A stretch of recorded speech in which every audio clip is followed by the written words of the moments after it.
कि पाकिस्तान ने चूड़ियां नहीं पहनी है। अरे भाई पहना देंगे। उनके पास बिजली भी नहीं है। अब हमें मालूम नहीं है कि उनके पास चूड़ियां भी नहीं है। पाकिस्तान को क्लीन चिट दे रहा है। इनको रात में सपने में भी पाकिस्तान का परमाणु बम दिखाई देता है। उनके पास भी एटम बम है, याद रखें। और अफसोस यह है कि वो एटम बम हमारे ऊपर ही है। आपने देखा होगा पाकिस्तान के अंदर की क्या स्थिति है। 5 किलो गेहूं के लिए छीना झपटी हो रही है। यानी दुनिया को आतंकवाद की भट्टी में झोंकने वाला आज एक रोटी के लिए तरस रहा है। दुनिया की 5वीं बड़ी अर्थव्यवस्था भारत बना है। पाकिस्तान से राहुल गांधी को प्रोजेक्ट करने का प्रयास कर रहा है।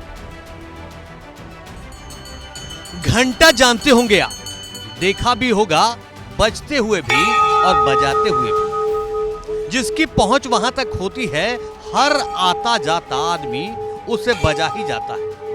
अब आप सोच रहे होंगे कि चुनावी मौसम में सियासी चर्चा के बीच अचानक घंटे का जिक्र क्यों?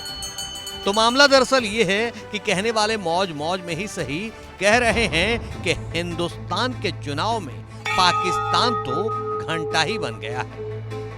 या अगर आप फिल्मों के शौकीन हैं तो हंगामा फिल्म में राजपाल यादव का वो कैरेक्टर जरूर याद होगा जिसे हर कोई बजा जाता था।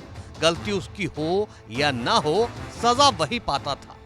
हिंदुस्तान के चुनाव में पाकिस्तान का हाल भी कुछ ऐसा ही है। सांसद हिंदुस्तान के चुने जाने हैं, सरकार हिंदुस्तान की बननी है, लेकिन मुद्दा पाकिस्तान बन गया है।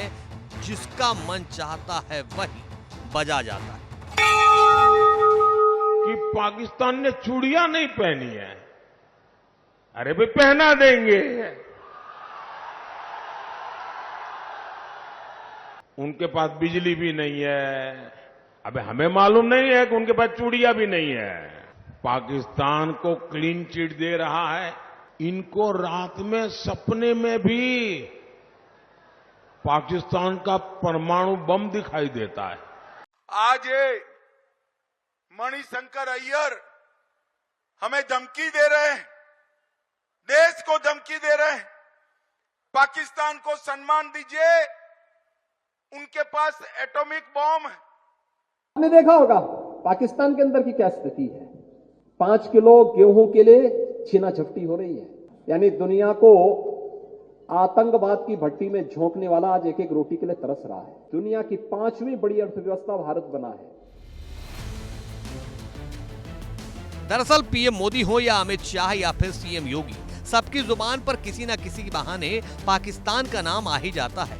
पीएम मोदी पाकिस्तान को चूड़ियां पहनाने की बात करते हैं, अमित शाह पीओके पर धमकी देते हैं और योगी पाकिस्तान की गरीबी की चर्चा करते हैं। लेकिन कांग्रेस और तमाम विपक्षी नेताओं के जुबान पर भी किसी न किसी बहाने पाकिस्तान का नाम आ ही जाता है। उनके पास भी एटम बम है, याद रखें। और अफसोस यह है कि वो एटम बम हमारे ऊपर ही है। अब यही बात पाकिस्तान को मिर्ची की तरह लगी है। उसे ये लगने लगा है कि खाया पिया कुछ नहीं, गिलास फोड़ा 12 आना। उसे ऐसा भी लगने लगा है कि खेत खाए गधा और मार खाए पाकिस्तान।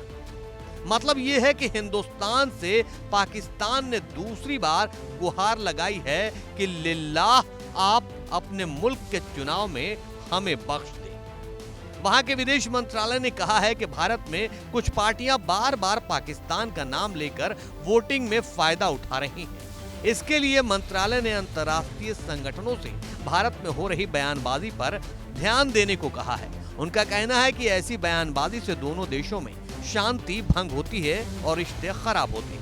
यानी पाकिस्तान इस बात से परेशान है कि कभी उसकी गरीबी तो कभी उसे चूड़ी पहनाने की बातें चल रही हैं, जबकि चुनाव हिंदुस्तान के हो रहे हैं। यानी इस बात पर गुस्सा है कि भारत के नेताओं ने उसे बाजार का घंटा बना दिया है।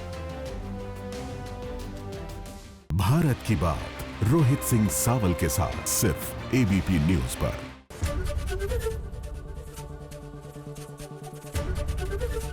एबीपी गंगा, खबर आपकी, जुबान आपकी।